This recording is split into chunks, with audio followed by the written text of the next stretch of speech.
এক কেজি ইলিশ যেন কোনো অবস্থাতেই 1500 টাকার উপরে না হয়, হাজারের নিচে রাখতে পারলে আরও খুশি হতাম। ভারতেরই পত্রিকার তথ্য হলো গঙ্গায় ইলিশ অনেক বেড়ে গেছে, যে কোনো কারণে হোক ওদিকে সাগরের ইলিশ ওদিকে গেছে, কাজে তাদের আর আমাদের ইলিশের অপেক্ষা করা ঠিক হবে না। আমাদের এখানে যদি ইলিশের সংকট থাকে, তাদের ওখানে আমাদের পাঠানোর কোনো কারণ নাই।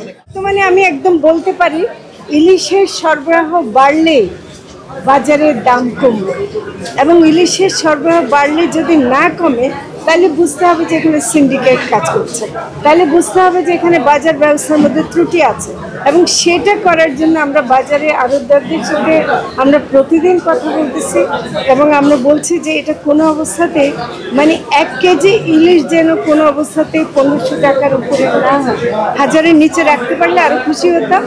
তবে আপনাদেরকে একটা তথ্য দেই, সত্যিকারের ইলিশের স্বাদ হয় 700 থেকে 900 গ্রামের ইলিশের মধ্যে, এটা ওরা বলে, সেটার দাম কম হবে এবং সেটার পরিমাণ কিন্তু অনেক বেশি আসছে।